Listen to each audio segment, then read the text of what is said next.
Alright, so as you guys are supposed to work on this section 3 worksheet, looking at it, I thought number 2 is probably the hardest question on there, so I decided to take that out and work it out with you. That way you can learn from it, and when it pops up on a quiz, you might know what you're doing. So I'm going to go through this example with zinc and sulfur reacting and just show you how I would do it. I'm actually going to show you two different ways that I would do it and go from there. So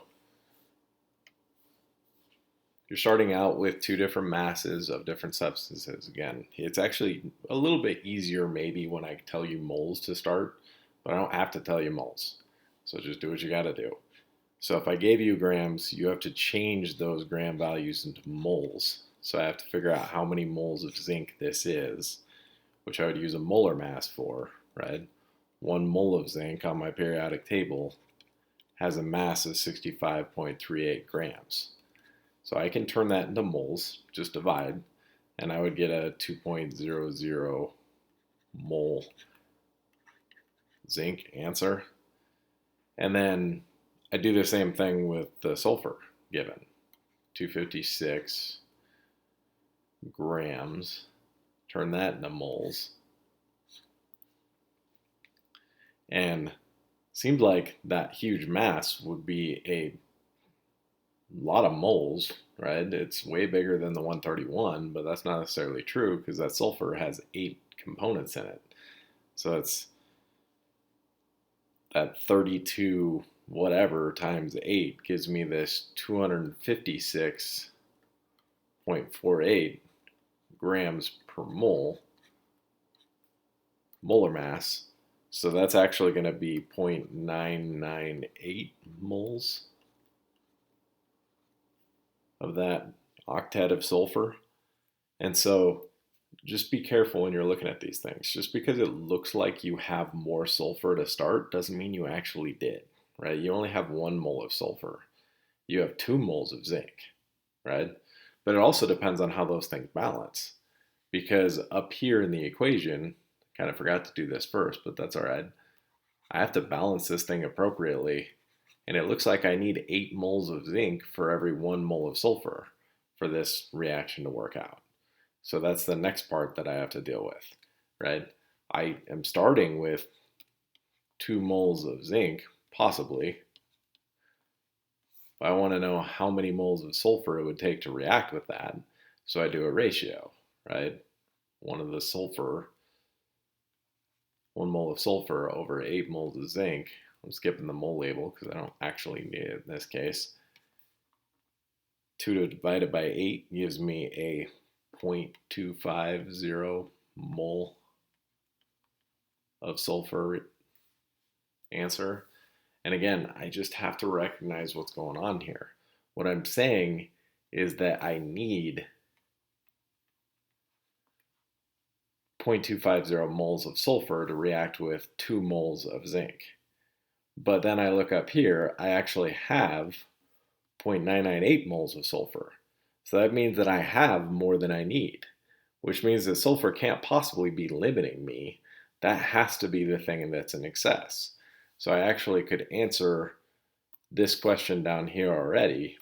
If I'm worried about excess, I have way more than I need. I can just subtract those two numbers and get an answer here. So the 0.998 minus 0.250, that's going to give me 748, put my decimal in there, 0.748 moles excess of that S8. Again, that also tells me that obviously my zinc is limiting, right? But again, I might have to, it depends on what I started with, right? Maybe you decided to take that 0.9, excuse me, let me go back to black here. Maybe you started with that 0.998 and you did this ratio, this direction first, right? You might have multiplied by 8 instead of dividing by 8 because that's how I would set it up in this case. It'd take 8 moles of zinc for every 1 mole of sulfur.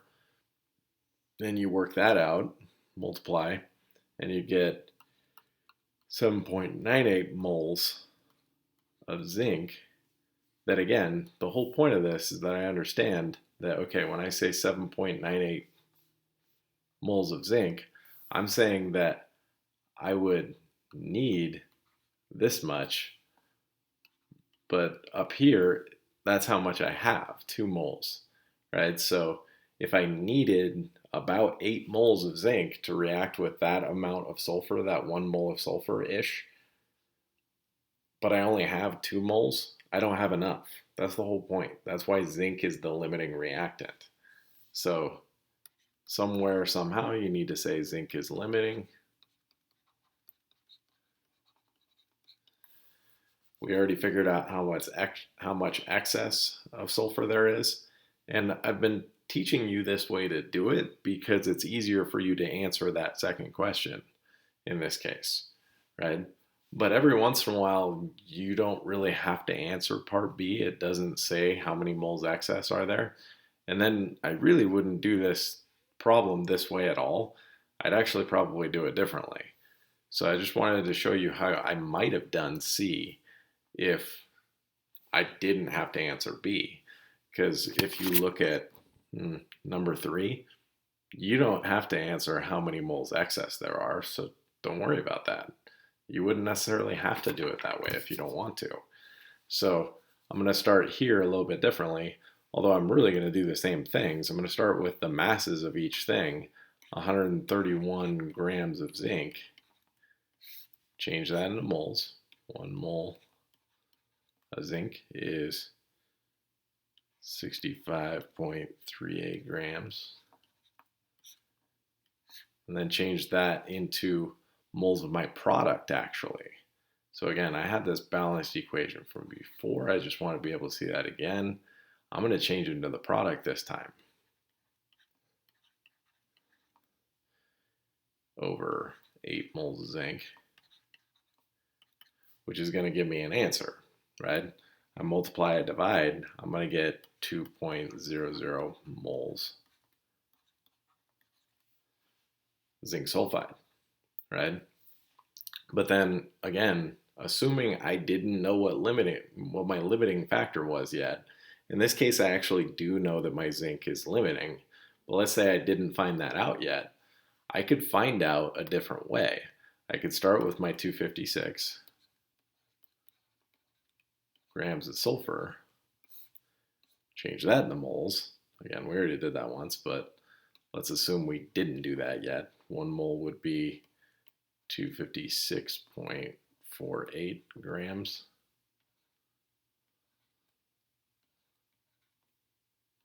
Got a zinc label in there, but that's all right.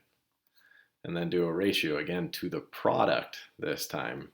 This is where the work differs from what you would have done before, right? I'm trying to figure out how many moles of the product from given gram amounts of reactants this time. And I'm going to get an answer over here that happens to be 7.98 moles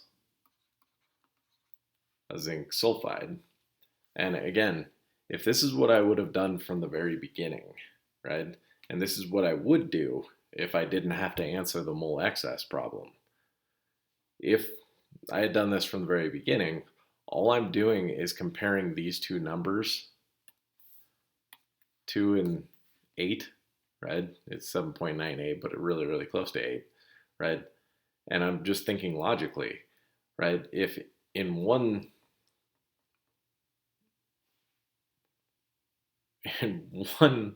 of my theoretical yields, right?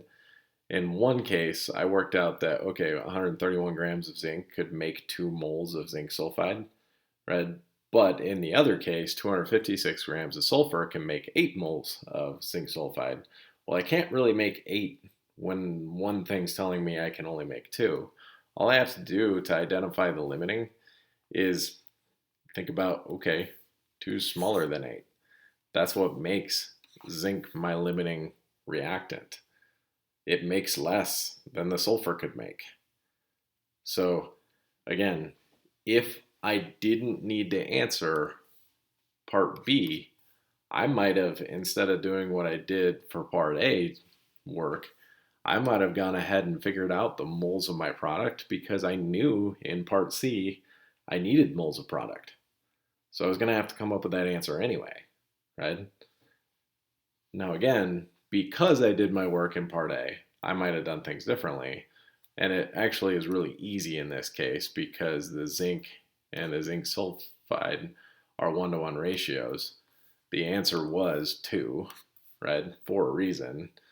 But again, had I not done this work already to figure out what was limiting and everything else, it would have been a lot easier to just go ahead and start with that problem to begin with. Just change grams into moles of the other substance. Change grams of A into grams of C, but then change grams of B into moles of C, right? If you're following me appropriately, right? If I got 3 things here, if I got A, B, and C, A and B are reactants, I can start with A or B and come up with C, moles or grams of C, and whichever one makes less of that C is my limiting, and that's all I have to do. So again, should have helped you figure out how to do this problem. You can use that for future reference. Otherwise, you just have to do 1, 3, and 4 on the worksheet.